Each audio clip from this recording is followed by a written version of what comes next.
Perfect. So probably first things first, just to get some introductions out of the way. I think most people know who we are, who are on the board, and but I think it would be a good opportunity for us to sort of reintroduce ourselves to new members. I'm Susan Van Allen. I'm president of the Park Society, and I've been a member for 15 years, something along there.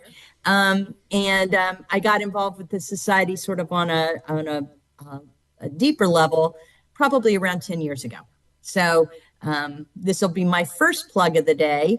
If anybody has interest in joining us and wanting to do more with the society, you're more than welcome. We have um, a, a variety of volunteer work that we would love to have some assistance on.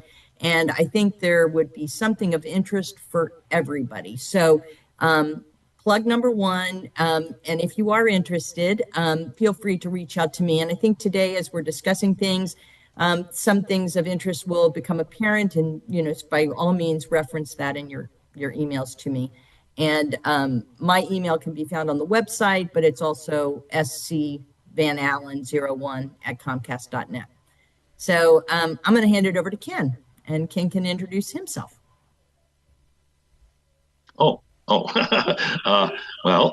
Ken Parks, Vice President and DNA admin, trustee, been around since I think 2002 or somewhere in there. I think everybody's seen enough of me, so I'll just move on. We have our treasurer and a trustee here, Lou Tira. Hello, I'm Lou. I live in Portage, Indiana.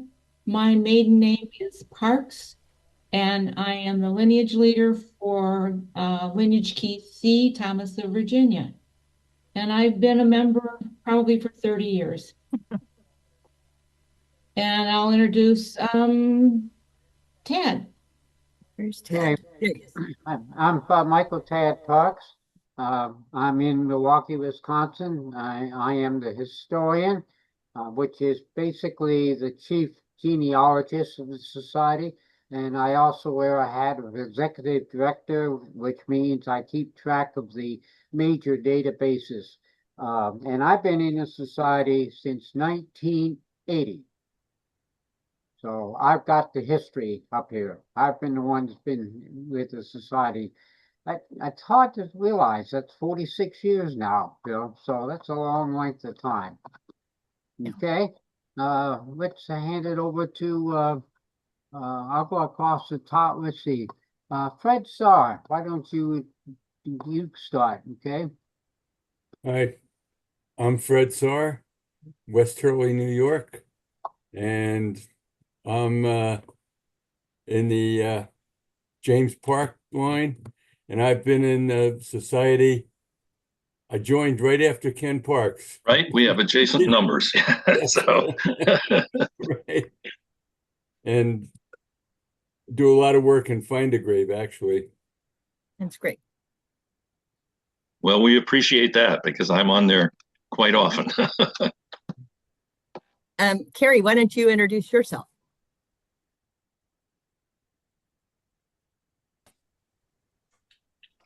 Still muted. Yeah. How's that? Am I here Good. now? Yep. All right. Yeah, I'm Kerry Parks. Obviously, it's through me. I guess I've probably been here 15 years or so. If I put my number up there, it'd give you some idea, wouldn't it? I play Irish music. The Parkses that I'm connected with came from Northern Ireland, and the Parkses apparently came from Scotland before that. So we're sort of Scots-Irish, and so all the music and stuff just falls right out of me. It's just, I can't help it. But anyway, carry on. Thanks. And just to let you know, Ken lives in New York, and I'm out of Pennsylvania, and I'm from the Robert Parks line. So I'm going to pass it on to Carol Harding. Oh, great. So that's really interesting because I'm a later member because I didn't know about the society. But I'm a Robert Parks descendant, and I found after one of our sessions in looking into it, I'm also from my mother's side. So on my father's side, it's a great grandparent. So Matilda Parks, but on my mother's side, it goes all the way back step by step to Robert Parks, the same Parks. So what do you call that? Do we call it inset? No, we call it the double Parks. So Yep. I thought that was interesting. At least it's the same one. Exactly. We and we do have members who are have two different Park Yeah, families, genetically different Park families in their family trees. yeah. They got a double dose, but so did you. So I'm gonna ask Lisa Parks or the two folks in the Parks under Lisa Parks to introduce yourself again. So we're Lisa and Tom Parks. We're in Mammoth Lakes, California now, and we're through. I think you'd call it the hillbilly line of the Parkses because we're my family. My father, grandfather came from Missouri, Arkansas, and I know Lisa has been active in trying to trace our lineage. And we got back to Albert Parks and kind of ran into a dead end. But I think somebody here in the society helped with that a little bit, and we have some ideas about it. Yeah, if I'm remembering, Tad can correct me. I think it connects to lineage key C, Thomas, Yes, yes, Virginia. So yes, that's Lou's line. Yeah. yeah. Yeah, very good. So, well, welcome. Yeah, thank you. It's noon here. It's snowing outside. It's very much winter time, and happy to join you all. Well, great. I'm just kind of going around my universe. I've got Patrick Parks.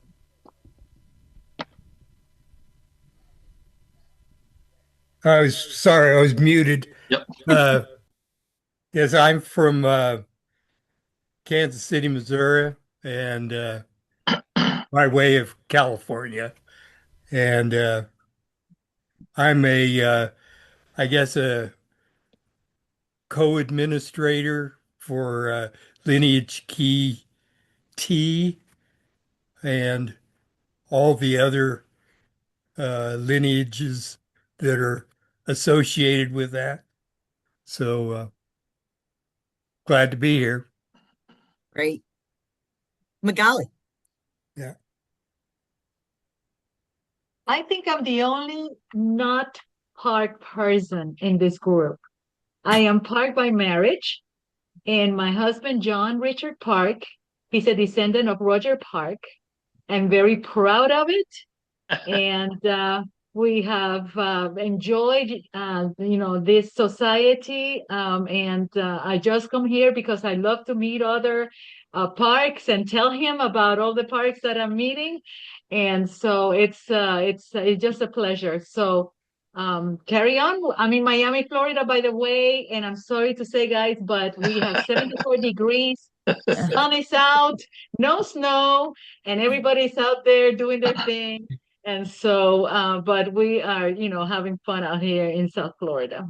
Well, I have to give a shout out to Magali too, because she sort of oversees some of our social media and makes sure things are posted on Facebook and that sort of thing. And we appreciate that. So Very Oh, much so. my pleasure. Dave Park. Ah, there we go. Get unmuted. So, yeah, we're in Pennsylvania, and some of you know my wife, Deb, and she's really the genealogy brains here. She knows everything. I just show up and then kind of report back to her and tell her what's going on and happening. She's here, but she's kind of off screen. She said, "I don't want to be on screen today." So, but yeah, but I've been a member, I don't know, for quite a while. So I might be one of the very few that has a life membership. I don't know. So I think that I'm was a life member too. yeah, that was and once in my life I did something smart, right? But no, I really appreciate all the work that Susan, you do, and Ken. I mean, you guys do a ton of stuff, and we really appreciate it. And it's really, really pretty cool. And nice to meet some of you all for the first time. And And I am through the well, let's see, my great great grandfather was David J, and then there was right? No, not David J. Okay, just David Park. There we go. Yeah, right. It was not David J. It was just David Park. And then Robert Park, and then up to James. And I see a cousin on here, which is Marilyn Scanlon. So, uh, which we didn't know this till not too long ago. But we kind of might be neighbors a little bit, or some of them just up the road from us in Milton, Pennsylvania, which is like 10 minutes away. So it's really pretty cool. You never know what you're going to find out. that's And right. yeah, appreciate all the hard work, because it was a long time ago that I got this letter in the mail from somebody wanting me to join this park society. And I read the letter and I thought it was a scam. So I threw it away. And then about a year later, I got another one. And I showed it to Deb and I said, "Do you think this is a scam? This is the second one I've got. It looks kind of legit." And she said, "I don't know. Why don't you call the guy?" So I did. Come to find out, it wasn't a scam at all. So that's how I got in the Park Society. So keep plugging away. Don't. Some of us park. We're probably a little on the slow side. So, but, Yeah. Well, I'm glad you guys are here. Hey, George Park, why don't you introduce yourself from England?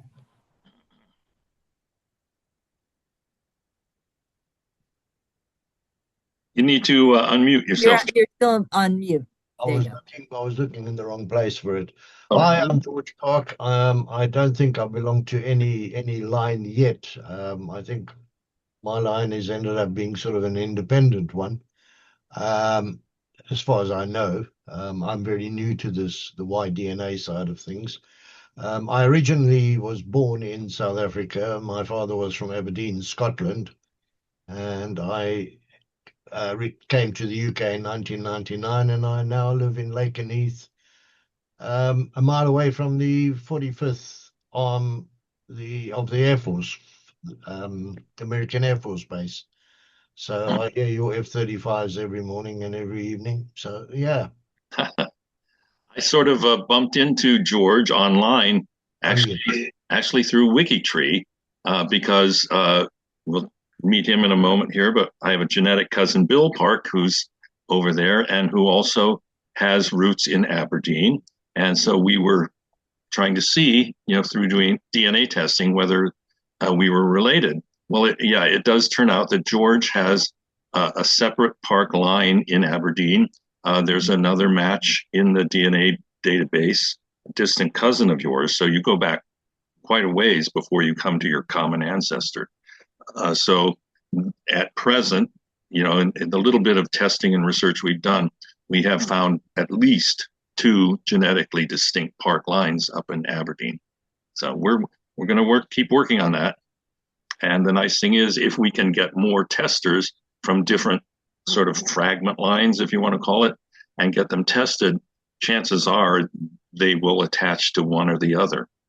Although there's always a possibility of a third. So yeah, and we'll certainly talk about that later on, sort of what we've been doing over the past year, about, again, trying to make, getting further back in everyone's family trees. And Ken has been spearheading that.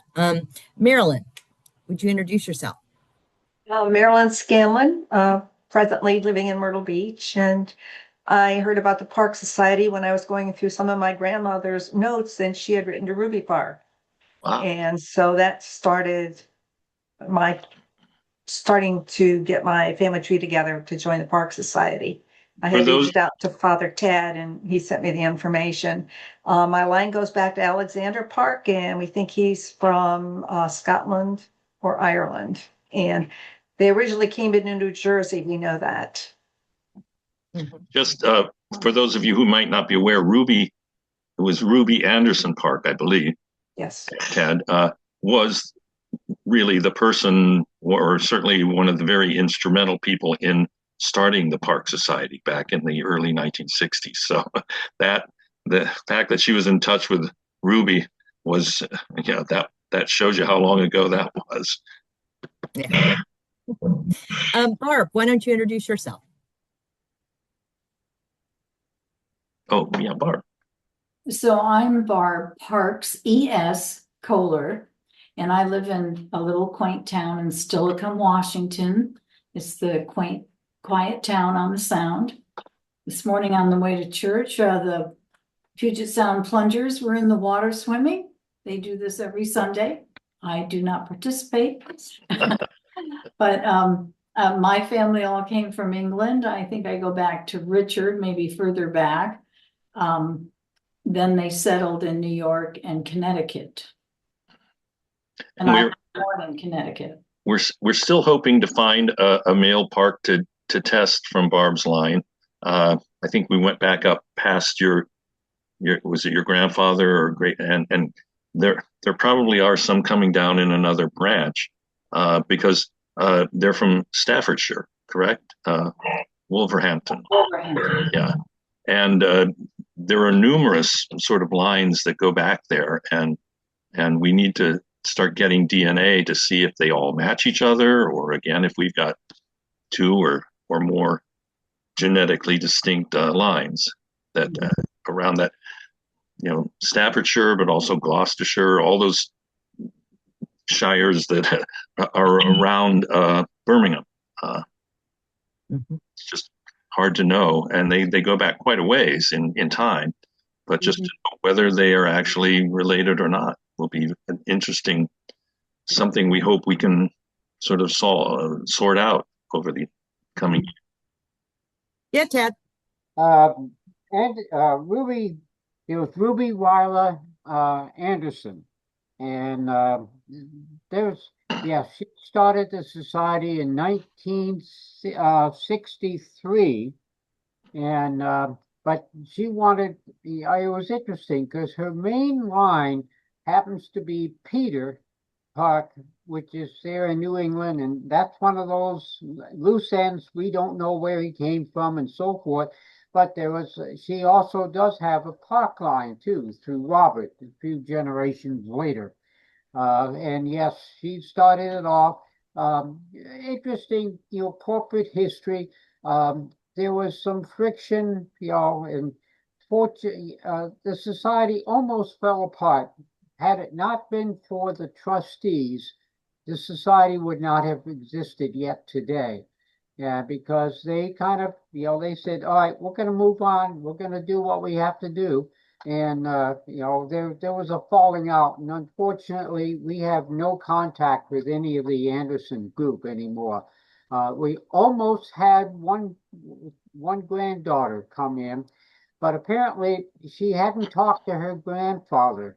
And she, when, after I, communicated back to her, all of a sudden I never heard anything more from her because Ruby sort of said to the family, don't have anything to do with them, period. So or she'll come back and haunt them probably. So that's one of the historical history parts of the society. Okay. Well, thank you, Dad. Sarah Chandler. Hi, everybody. I'm Sarah Chandler in Lillooet, British Columbia. Descended from Roger Parke. Proven by DNA, we still have a missing son of Roger Jr. that we're not sure what. But anyway, I do have a distant cousin living in Alberta who's descended from, her name is Elaine Sales-Garrow. She's not a member of the Park Society, but she descends from one of the siblings of my great-grandfather's grandfather. And I'm a wannabe penny whistle player. Not quite fluent, but trying, even though my roots aren't in Ireland. Well, they might be. I've got Clifford roots that are from Ireland. Anyway, nice to meet you all. Well, we'll have to start a little Park Society orchestra sometime. Band. Sounds like a recipe for disaster. Judy.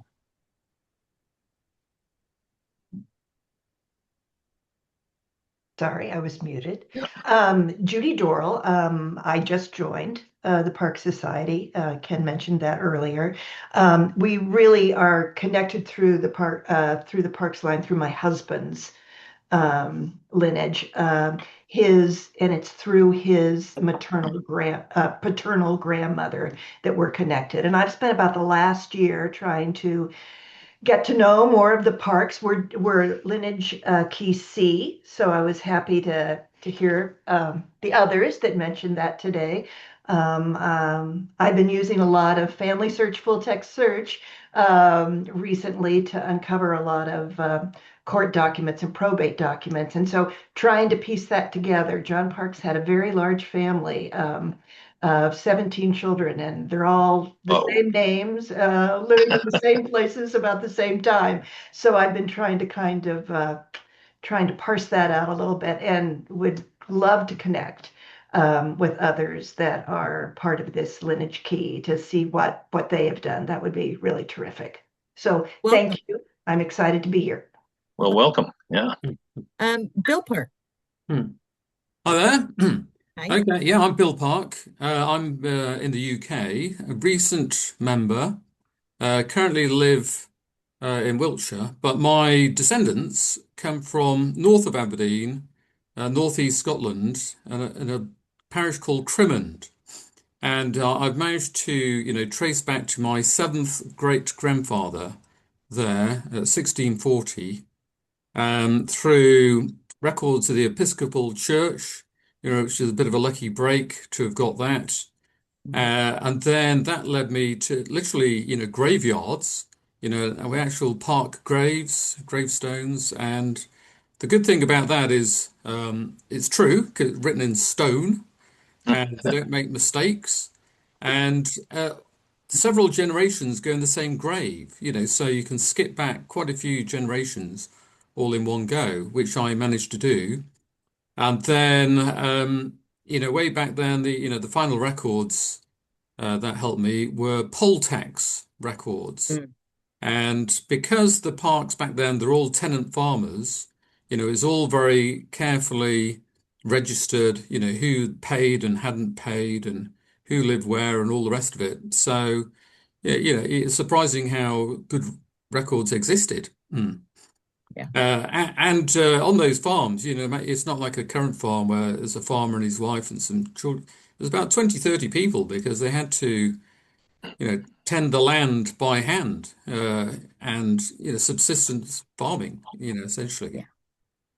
Yeah. So, so I'm Y DNA related to Ken and some others, but we haven't managed to join the trees yet. So that's something, a challenge for this year maybe. And Ken keeps threatening to come over to the UK and visit Crimond and all these graves keep going on about and this, that, and the other. And who knows, might be able to get to the bottom of it at that point.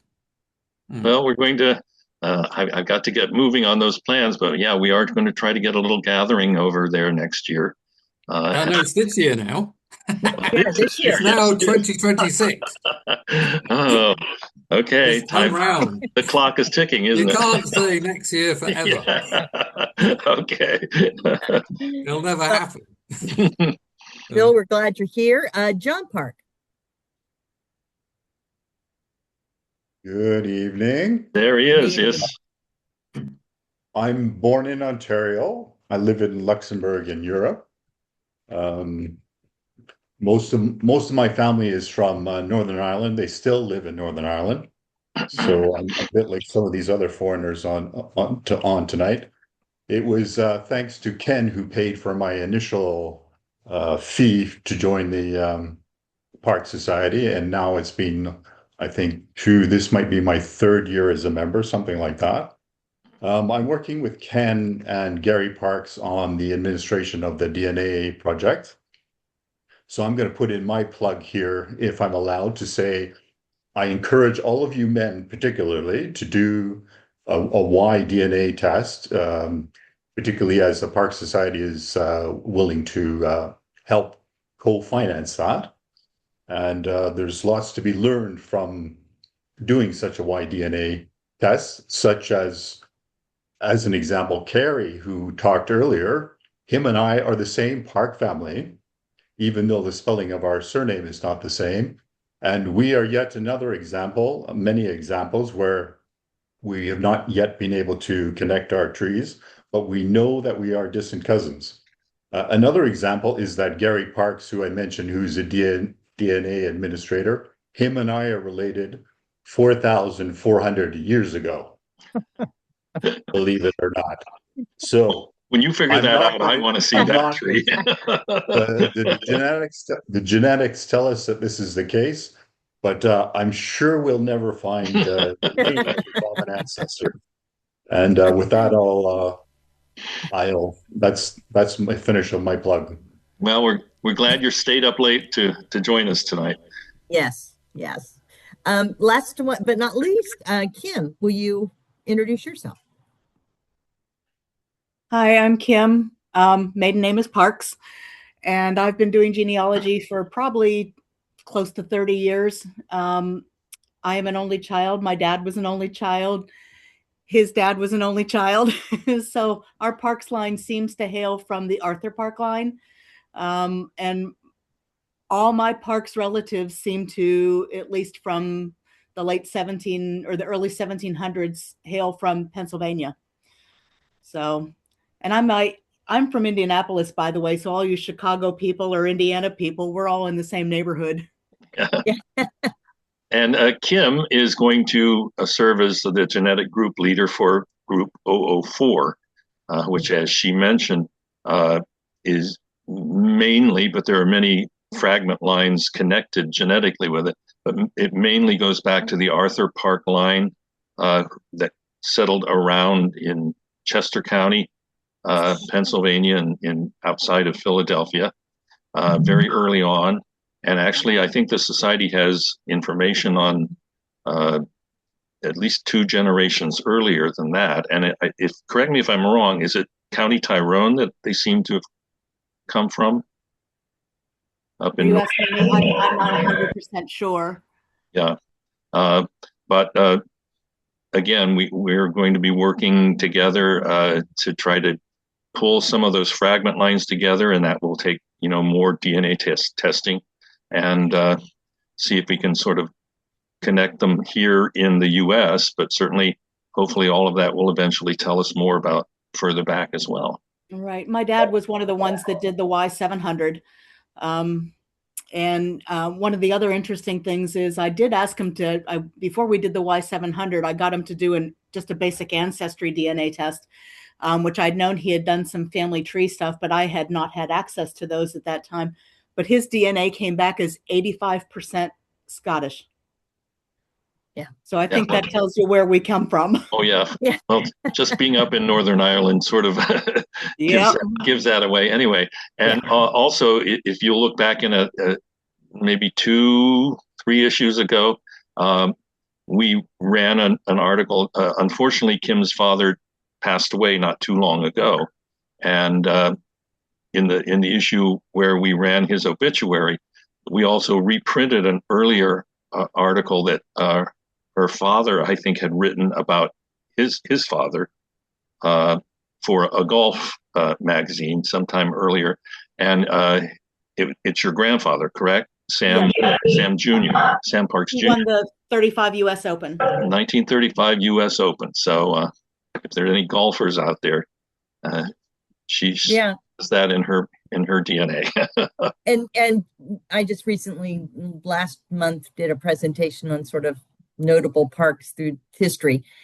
There are a number of parks, both in the United States and in Scotland, who are incredible golfers, or were incredible golfers, and sort of family dynasties. So if you want to hear more about the Scottish golfers, you could go back and listen to the recording. But it was I was very I just wanted to say that John's uncle, Tommy Parks, and he uses the S. He was an instructor of golf at the Miami Springs golf course, and he used to do tricks. And he just celebrated his 100th birthday. Oh, wow. Well, congratulations. Yes. And he was an instructor all his life, instructor of golf. He started as remember the golf balls when they fly all over the place? They have the kids go grab the balls and bring them over. Well, that's how he started in golf, doing that at the golf course in Miami Springs. And now he's retired finally. I mean, he was just teaching at a golf course in North Carolina just until the other day. I mean, he's kind of like barely retired. I don't think he'll ever be able to retire completely. Until 2 years ago. Yes, until 2 years ago. John is walking over. He's so proud of his uncle. And John found a poster that was created by the Springs, right? The Miami Springs golf course.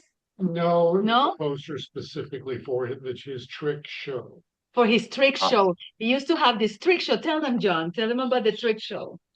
Well, it was a trick show. He performed all over the place, all over the eastern United States for the most part. Even went down into the Caribbean and performed it. And it was filmed by, well, it was a movie short. The things you see before the main movie begins. Yeah. Like back in the 50s and 60s. And so I remember seeing those I guess into the early 60s. And so they actually filmed this trick show and they broadcast it on, just locally on Channel 4. So for whatever that's worth. But it's amazing that he continued to teach golf until he was 98 years old. Yep. And I know he still plays because we just saw him last year to celebrate his 100th birthday, and he was talking to us about events in the golf course. So he still goes with his buddies and they play golf today. So yes, if they have golf, it's in the DNA. Oh, it is in the DNA. I restored his poster and donated a copy to the Miami Springs golf course. And so it's right there for anybody to see, because he basically ran the golf course for 50 or 60 years. Wow. So there you go, guys. Parke DNA with golf. Yes. Whatever that. There is total proof. That is total proof.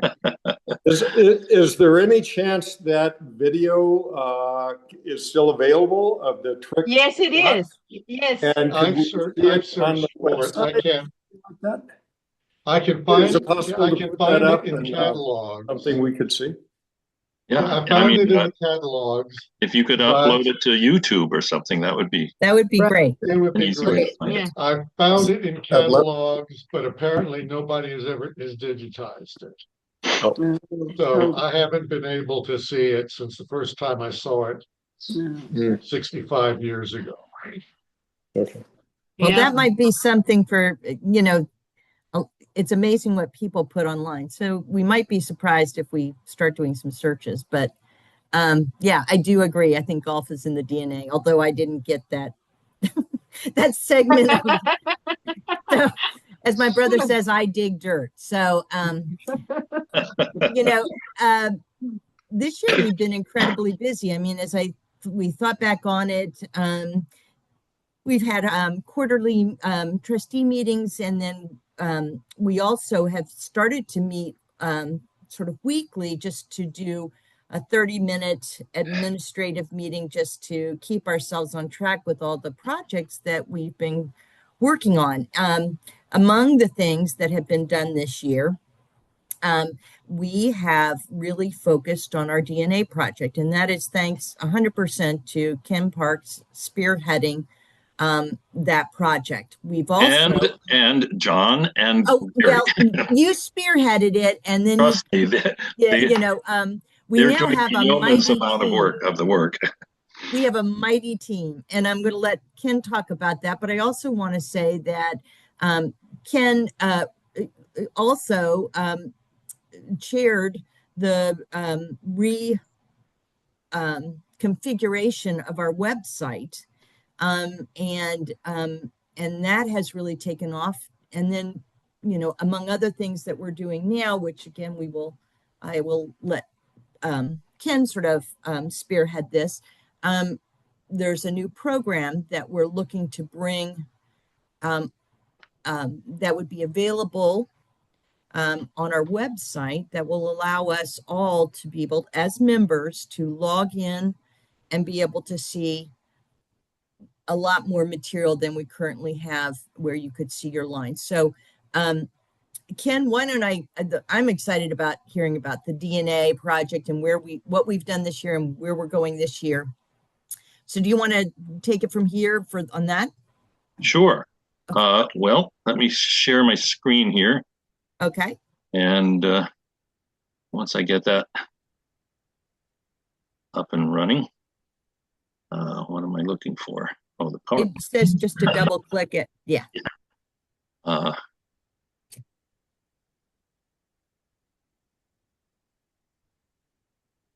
Takes a minute to get it.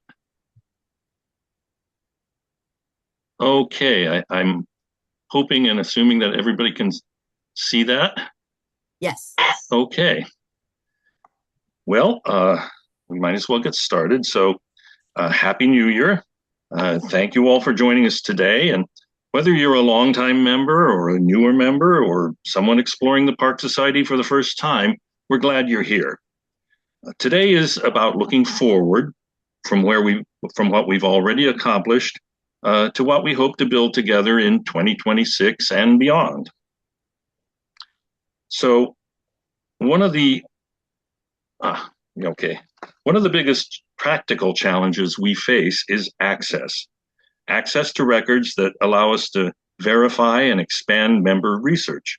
The relatively new Ancestry Family Plan, which you may not be aware of, I just stumbled across it a couple of weeks ago.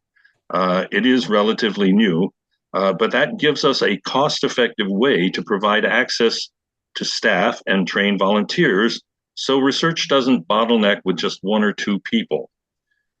Ancestry's Family Plan, which is currently, unfortunately, only available in the US, I have a feeling they will expand that probably as it progresses.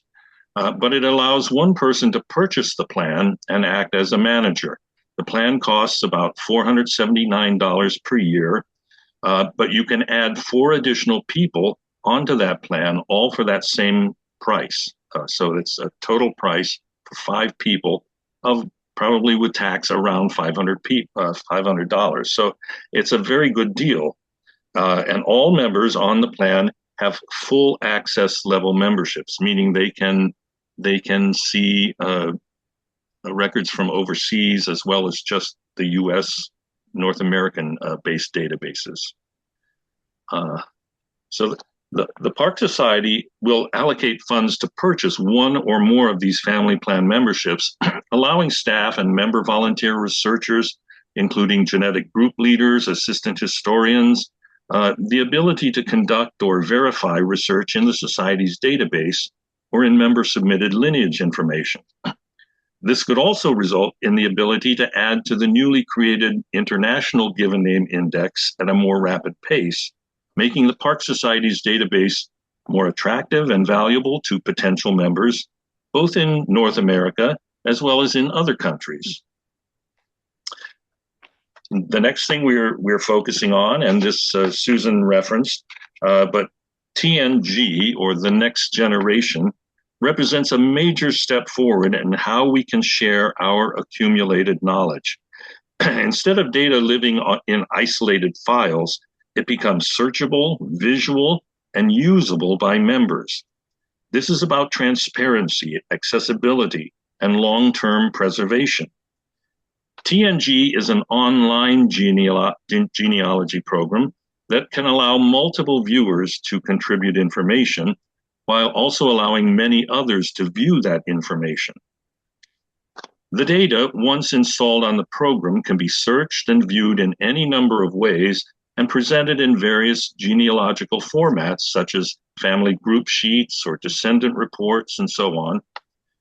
The program would also be able to incorporate the Park Society's lineage key system, as well as link DNA test results to identify lineages and individuals to the related DNA genetic group. TNG would also offer the ability for members to submit family photos to attach to the relevant individual or family, viewable by others. This would serve as an archive for many different families to save and share their family photos, all subject to any applicable copyright issues, of course. And as Susan mentioned, TNG will reside on a separate website, but will be linked to the Park Society website, making it very easy to access. Susan, I assume you haven't gotten your Blair Society site up and running yet?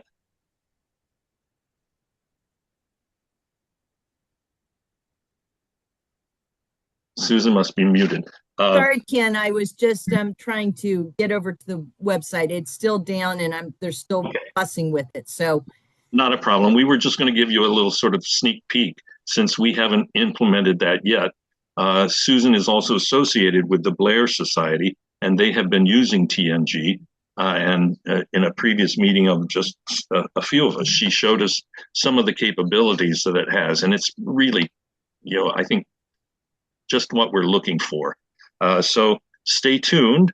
We'll get it up and running and begin to load information on there. And at some point, at one of these town halls down the road, we'll sort of give it a debut, if you will. So hang on and stay tuned for that. And for those who TNG is actually what's nice about it is that it's a database that we manage. It is purely ours. It is completely protected, but it'll be hosted on our members only side of the page, our website. And you'll be able to go in there, see your own lines, but eventually what we'd like to do is it'll be able to do different types of reports, timelines, to be able to say, I want to see everybody who lived within this period of time in this area.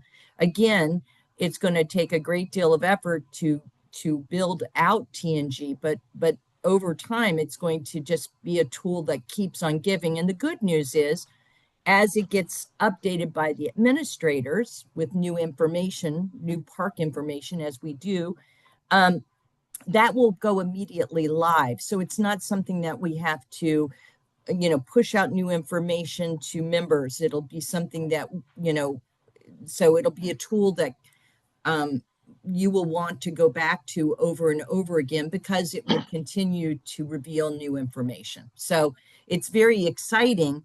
And I guess today they decided, and I should have given them a heads up that I needed, but it's never been down this long. So I'm wondering what they're doing to our website, but hopefully we can maybe post something or get a tutorial up as we start to develop this so that you can see its capabilities. But it's called The Next Generation. It's genealogy software, and it really is. There are other websites that have used it, other genealogical websites, and it's just a fantastic tool. And one of the other aspects about it, let me sort of go back to that, but one of the other aspects that we found attractive to it is, of course, WikiTree, which I'm a big fan of, has a great deal of information, and it also allows you to link DNA results and so forth. And of course, we're familiar with the trees on Family Search or on Ancestry. The problem with those, as people have mentioned, is that especially Family Search, things like that, anyone can put information on there and it may not be correct. And trying to get that changed can be a lesson in extreme frustration. So with TNG, we will be able to control the information that's on there. And if something's found to be incorrect, we can change it. But on these other trees, if something's wrong out there, it just seems to live forever. And so that's one of the pluses, I think, that we thought TNG provided. And another point to that too is we are all doing our own family, research. And as you all find new things, that'll be much easier for you to reach out to our TNG administrators provide that information, and then that information can be shared at a wider distribution on our website, on the members only side of the page, so that it is protected, but that it'll be a benefit for not only yourself, but I mean, because that's part of genealogy, is being able to share your new discoveries about your park ancestors with others who are going to find benefit from it as well. So I think it's going to be a great opportunity for our individual members as they're doing their own research to be able to share with us and help us build out TNG. Okay, well, that, as we said, stay tuned. So moving on, one of the other things we're looking at, the GNI, the Given Name Index, and the International Given Name Indexes are among the Society's most valuable assets. What we're proposing is not lowering standards, but distributing the workload. Volunteers help prepare updates, and the historian remains the final authority. As we discussed elsewhere, the possible use of member volunteers to help create or update lineage key and family group sheet designations, subject to final approval of the Park Society historian before inclusion in the GNI and the IGNI. This would be aided by making access to Ancestry available to those volunteer members through the use of one or more family plan memberships. For example, there are numerous individuals listed in the lineage information pages of the Parks DNA project that belong to a recognized lineage key, but whose more recent generations in the lineage have not yet been assigned their own particular family group sheet number. Well, these member volunteers could be trained to assign such numbers to these individuals to update that particular lineage key. Again, no such updates would be entered into the GNI or IGNI until they've been reviewed and approved by the Park Society historian. But the actual legwork involved could be farmed out to these trained volunteers to ease the workload of the historian. And speaking of easing the workload here, the other aspect that we're looking at is genetic group leaders. DNA has changed how we understand our lineages. The genetic group leader role acknowledges that reality and gives us a better structure to make sense of fragmented but genetically related lines. The genetic group leader, or GGL, position is superseding the former lineage leader designation to reflect the reality that many lineages, especially those traced back to an immigrant ancestor, may connect to multiple fragment lineages, which are generally those lineages whose earliest known ancestor is more recent in time and where the research has hit a brick wall. And they're in the DNA project, and they show a genetic connection, suggesting a common male Parks ancestor at some point in the past, but they've not yet been linked to the immigrant lineage by traditional record sources. With the GGL becoming familiar with all of the genetically related lineages in their particular genetic DNA group, and using the information gleaned from focused targeting of Y-DNA SNP testing, it's hoped that the GGL will be able to facilitate the advancement of research for all involved in their group. Now, one of the requirements or qualifications for a GGL is not that they need to be a DNA expert. The 3 DNA admins, the 3 of us, are there for that kind of support and that information. What they are doing is simply dealing with all of the lineages within that genetic group and gathering the lineage information that the Park Society has on hand, and hopefully interacting and working with people who belong to all of those fragment lineages to help sort of move the research forward by having somebody who has an overview of all of those connected lineages. So I think it has great potential to help break brick walls for many of those fragment lines within a genetic group. So we'll look forward to seeing how that works once we get it fully set up and running soon.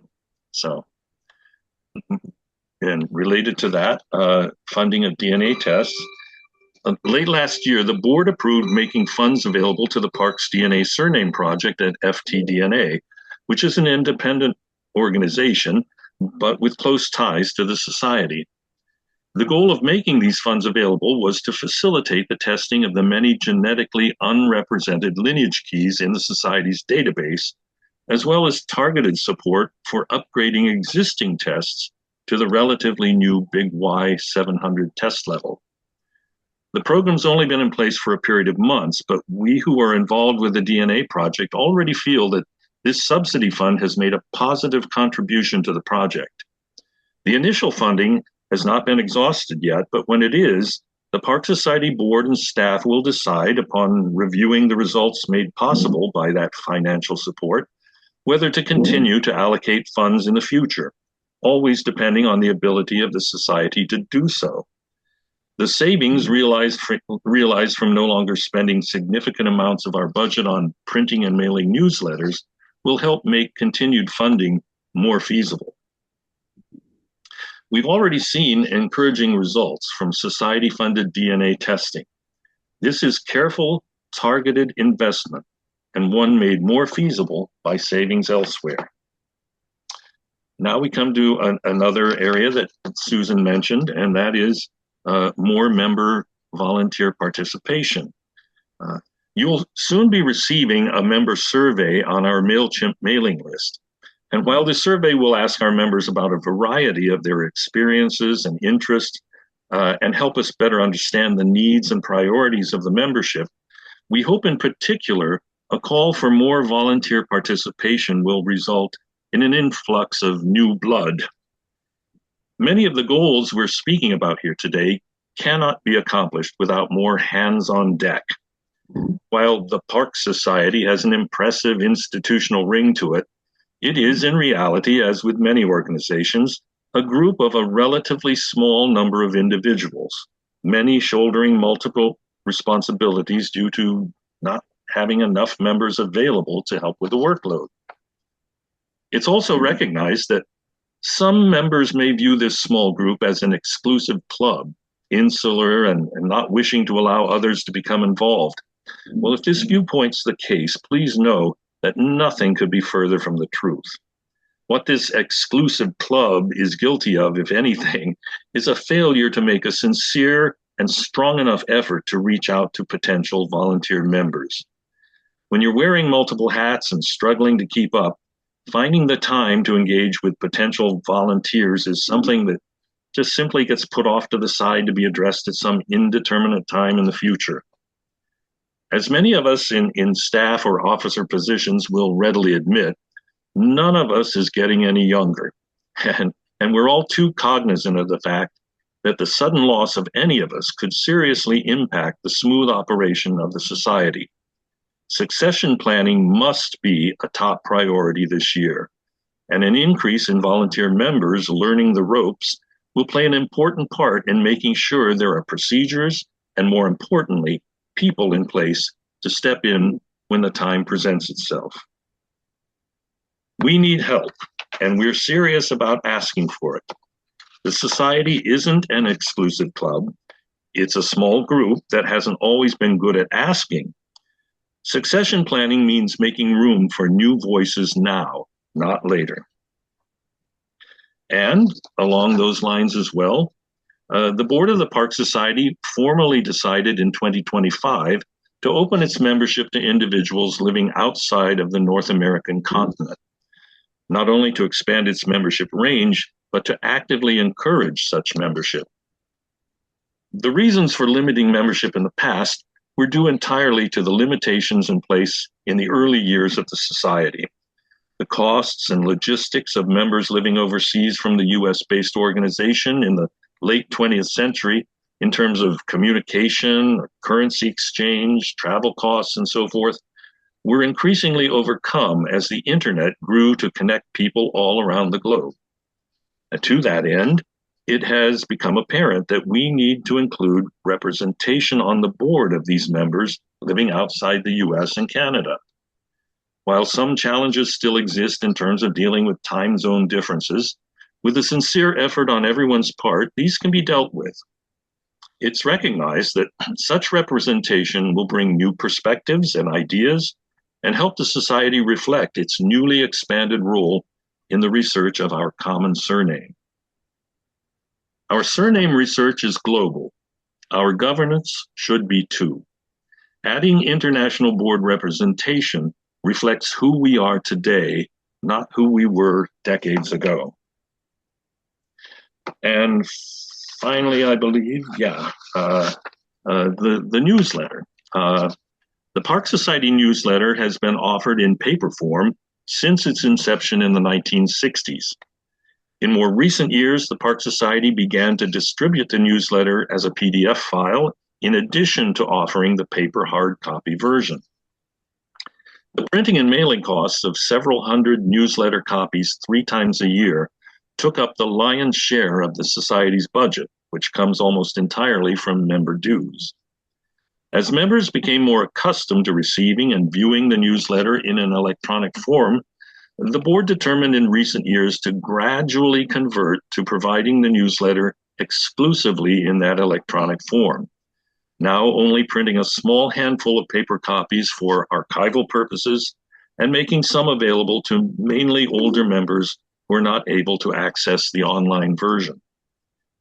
Now that nearly all members view the newsletter in this electronic form, the board has recognized that there are certain advantages available in this form that the paper copy could not match. We have perhaps been slow to come to this realization, but we're now planning to implement some of those features which, we hope, will make the electronic version of the newsletter even more attractive.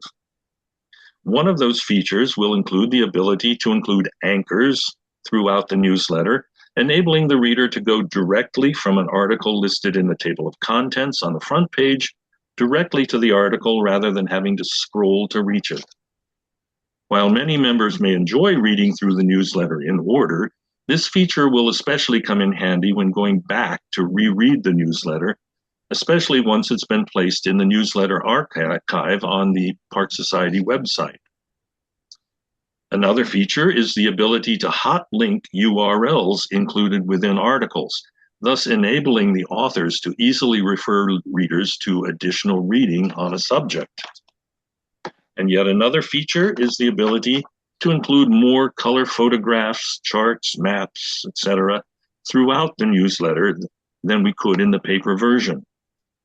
Because of the increased cost of printing all pages in color, the use of color in the past was generally restricted to the first and last 2 pages of the paper newsletter due to the way the paper was printed and assembled. The newsletter is no longer constrained by ink and postage. We want to take full advantage of what digital publishing allows while keeping the substance members value. To sum everything up that we've discussed here, I hope this gives you, the member or the potential member viewing this either here with us today or watching the recorded version of this on the Park Society YouTube channel, a better sense of what the Society has already accomplished, as well as what we hope to do in the future to advance the body of knowledge about all families worldwide who share a heritage of the many Parks lineages that exist.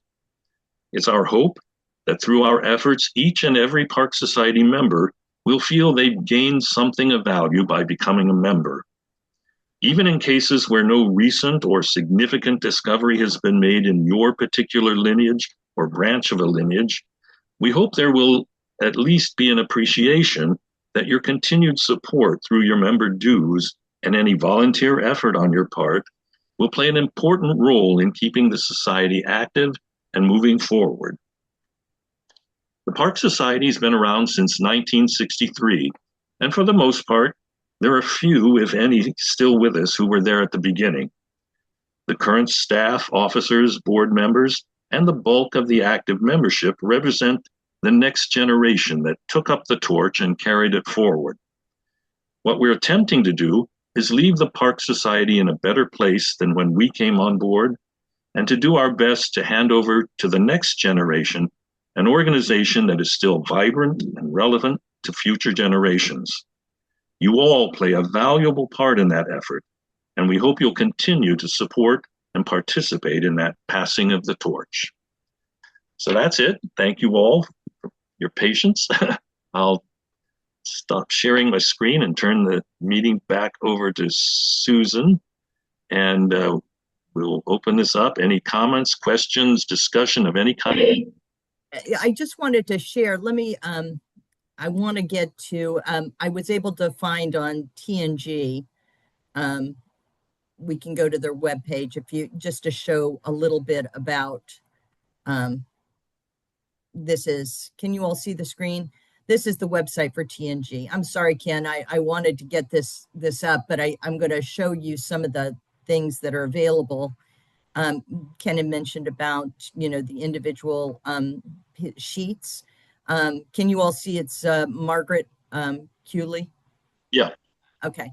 And so all of this information, and this would be available for viewing by our members when it's the park information. But as you see, and, in the notes sections, this is going to be where, we can put leads and hints, if this, let's just say that this was, the oldest known member of a line, this is where all the research information could go into. That's what we do at the Blair Society. We have, 1860 census. We, have all the census information in this notes section.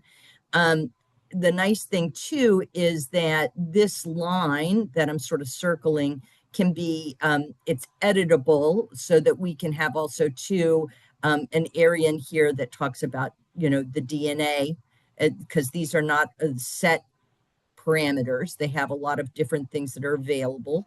Then it talks about, father, so individual, father, mother, their marriage, then the family, who that person married. There's all these different things that you can then load into sort of what they call the event map. And pin legends about locations. You can add photographs, which is another wonderful way to share information with, other people who share the same line. There are ways of attaching documents. There are also, ways of identifying history, books and materials where this individual would be listed, which is great.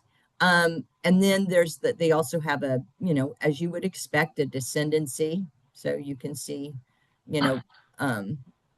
which is very nice. And again, this is an individual page for another group that is listed on the TNG website as just a sample of things that you can do.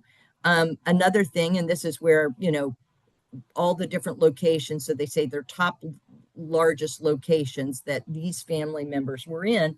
And then you can also see it both on a map, you can see it in this sort of viewpoint. We can do a lot of things with TNG, and as members say, wow, I'd really like to see X, Y, and Z, that could likely be, things that we could do. So I just wanted to sort of share. This is somebody else's page, but the Blair Society has, it looks similar-ish, but we chose a different sort of format. And so I think it's highly, customizable if we want to, but there's also, I think at least 20 or more different templates that can be selected. So we will have a lot of fun sort of choosing the one that's sort of right for us. But anyway, I'm excited about TNG. I think it's going to be great. I agree. It's going to be a lot of work, and it is definitely a long-term project. But you got to start. Got to start somewhere. Who's fond of using that analogy? How do you eat an elephant? One bite at a time, and that's true. That's what this will be like. Sarah, I think you had your hand up. No? Oh. No, I didn't. But thank you very much. This is very exciting, and I think it want to will say solve a lot of things. Excuse me, that the TNG makes it worth me putting some energy into it that I don't find it worth doing when it's only on my computer. Yeah. Because what's going to happen is the computer's going to go obsolete, and it's going to all get chucked out after I'm dead. and then what have we got? So more than happy to contribute. I have tons Yeah. of photos and stuff. That's great.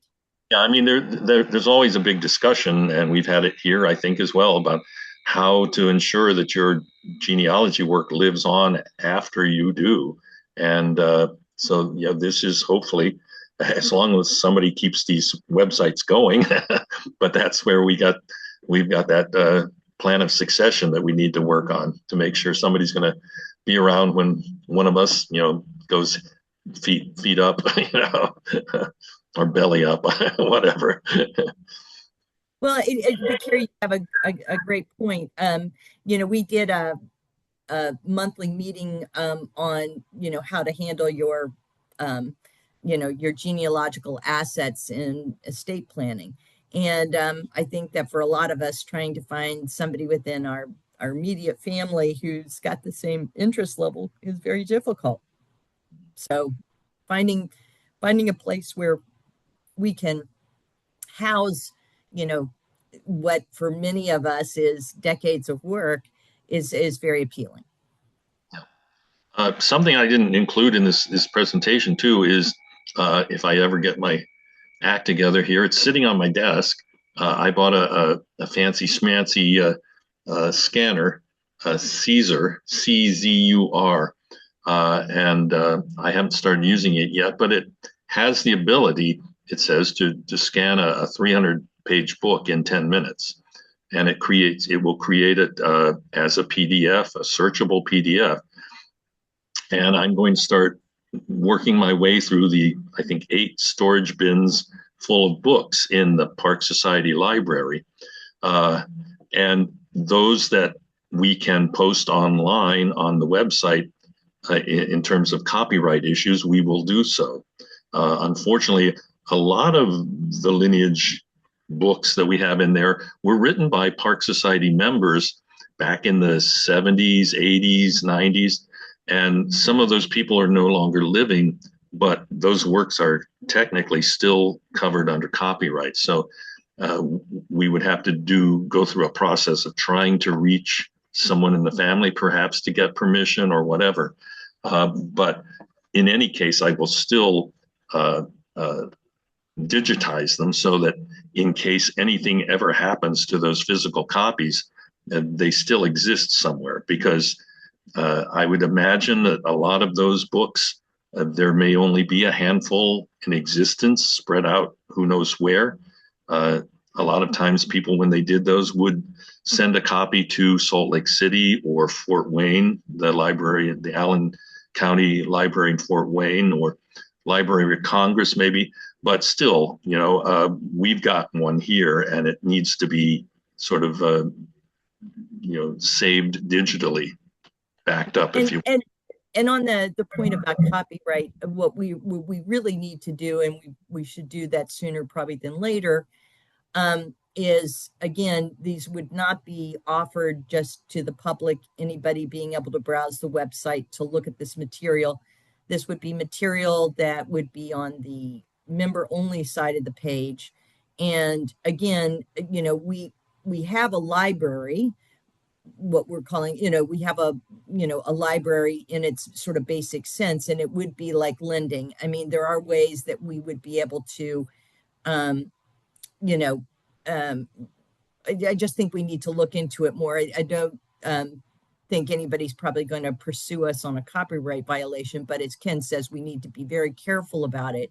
But, I think for purposes of today, it's to know that we really are very serious about getting as much information out to our membership and make it available to every, paid member of the Park Society, so that they get the benefit of the collective knowledge that has been accumulating for over 60 years. So and that's exciting. Now Sarah has her hand up. I do have my hand up now. Just while we're talking about preservation of materials, maybe everybody knows this, but maybe everybody doesn't.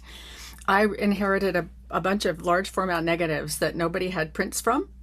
So I scanned them with my scanner into my computer and turned them into positives and saved them. So they're all digitized. And I've taken slides and I got a light table at a garage sale and I take pictures of the backlit slides with my phone and then I can edit them as if they were taken on my phone. And I can also you can take pictures of your ancestral photos that you've inherited on your phone and put them on your computer, and they're digital. And then I've put them on Find a Grave, on Ancestry, and other places, and can put them on the websites that you develop. So if that's new information to anybody, feel free to use it. Okay. Patrick was asking whether the newsletter archive that's on the website will be digitized and available. And yes, I think what I would do is we have hard copies of all of those issues, and we may just simply rescan them with this machine because the PDFs that we have of those at this point are not that searchable. And Judy, we understand. Take care. It's nice to meet you. But yeah, we've been struggling with that issue because, it's great to have all of those issues, those newsletters on the website, but trying to find out what's in them to get in them. And there is some good stuff in there, Yes. is difficult. So at some point, yeah, that will be part of that project to get those all into that readable PDF form so that you can Or search, and to Ken's point, with these new scanners, they become, it would be great if you could type in a query and it could take you right to the right newsletter and the article. So, that those are things that we would want to explore to make it as easy as for members to either make a query in the newsletters, just type a query or type a name with, a date and see what comes up through there. So I might add, I'd be glad to help. Uh, great. if there was some way I could either get to New York or vice versa. Well, we'll talk about it because we need Yeah, to be in touch anyway about the genetic group leader thing as well. So yeah. yeah, Gary and I started trying to index, index, but but it turned out to be just too yeah, cumbersome, and uh, yeah, and the early, I think the first 37 or so issues yeah, actually had indexes, printed indexes when they were bound. Years ago, volunteers went through and did an incredible job yeah, indexing those by name, by names in family charts, by location, and all sorts of things. But that's a lot of work, and we haven't kept it up for those more recent issues. And this technology should be able to help with that. So if you want to be able to search in the newsletters for something that mentions County Antrim, it will right. come up. So We're also exploring possibly the use of AI to help us, um, come up with those types of indexes, which is something that yeah. is It's, being. I mean, we're struggling. I mean, we've been around since 1963, and we've amassed this large amount of material, but it's making that transition into digital and into making it accessible online, and that's it's been a slow process, and it's not something we've devoted enough energy to, perhaps, but that's where we're heading. That's where we're heading because uh, we've all gotten way too spoiled, about being able to sit and click and search and have things come up. So we're trying to hop on that bandwagon. Hopefully, not too late. No, I I do think I have think a go ahead, Patrick. Yeah, I do have another proposal, I guess, for future presentation, something to do with whole genome sequencing Oh, and what the promises or potentials are for incorporating it into our genealogy research, that type of application. Since Family Tree DNA sent out an ad in November to get your whole genome sequenced by a company called sequencing.com. I've since bit the bullet and went ahead and had mine done. But unfortunately, as far as the genealogy, it is pales in comparison to what FTDNA does with the Y700. It really doesn't give you a good haplogroup assessment, but there is that potential, obviously, that if family tree DNA decides to use the whole genome, we certainly should get a better refined terminal haplogroup out of all that, I would think. Well, I think I'm almost too old to go to that new frontier. I just No, you're not. you kind of go. Lou, did you have your hand up? Yeah. You're You're mute. You're on mute. There. Okay. I have a question for this new member who's listed as Lisa P. Are you guys the Thomas Rule Parks new member 1763? Yes, she's not only married, we're right here. And yes. Okay. I will be sending you more information back to Thomas. How can I reach you? Mike, I can give you his email address. Okay. That's what I need. I'm not going to say it here on the recording, but I actually remember what it is because I've dealt with it. So okay. I think we've received a number of things from Ken, I believe. So yeah. Lou is the lineage leader. Yeah. For Thomas. For your line. Yeah. Oh, yeah, they're related. Yeah. Yes. Yeah. In fact, your DNA was tied to my father's DNA. That was the proof that tied you to the Thomas line. Oh, that's excellent. So, I'll wait to get your email address from Ken, and I'll be sending you some stuff in the mail.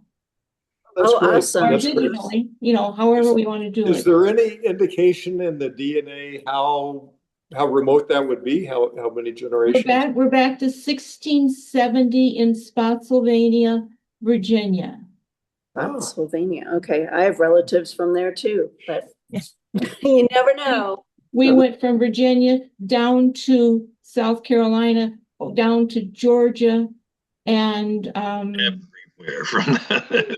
Somehow I know they started moving west because I have relatives in Alabama and then in Tennessee and Missouri. It's one of the major parks lines in the South and moving west. Yeah. Okay, that was my question. That was all I needed. I have a note here. I'll send it to you. Well, we're going to talk. Yes. After everybody else leaves, we're going to have a private conversation. So.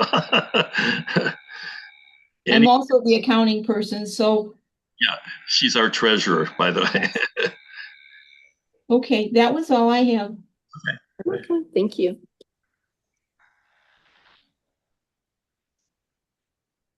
Well, Susan, I maybe time to say adios. I think we're all talked out, but it was wonderful to see everybody. I'm glad you all joined us. Tad has his hand up. Oh, Tad. You got to unmute yourself. You're on mute, Ted. No. There you are. Just a word. I will not be at the staff meeting tomorrow morning. I got to take Jack over to see his the guy. We can't hear you, Tad. Okay. All right. I won't be at the staff meeting tomorrow morning. Okay. Because I've got to take Jack over to see a surgeon about his knee. Okay? Okay. Okay. John, we understand. It's late over there. Good to see you. Okay. Hey. Well, just a little preview for next month. I think it's February 1st. We're going to focus on one of the DNA groups. I think it's 46. And even though you're not a part of that genetic group, we would invite everybody to come and sort of see how we're going to do these going forward, because we're going to do a couple more as town halls during the year spaced out, but we'll also schedule some of these not as town halls, but focused on these DNA groups and try to get as many people who are involved as participants in the DNA group, as well as many park societies that are members who are in those lineages, and the genetic group leader and the DNA admins, and really, assess where that DNA group is at the present and what can be done in terms of upgrading certain tests or trying to find a tester for a certain branch or that sort of thing. And then, just seeing how this is all going to work and move forward to making some progress. I mean, we've got all of these results sitting there in these DNA groups, but nobody's really, I think, talking or working together. And that's what these focus groups will be hopefully trying to accomplish. So do drop in next month, even though it doesn't maybe concern your specific lineage group or genetic group, because it'll be sort of just informative, and also we'll get around to focusing on each group, and it's the old squeaky wheel gets the grease. So if somebody really says, "Hey, let's do that with my group," you could be next. So that's what's coming up next month. Well, thank you everybody for coming, and we really appreciate your attention, and we certainly look forward to hearing from you about some of the opportunities we identified. And as Ken said, there's a membership survey going to be coming out, and we really would appreciate it if you'd complete it. Okay, I'm going to stop the recording here.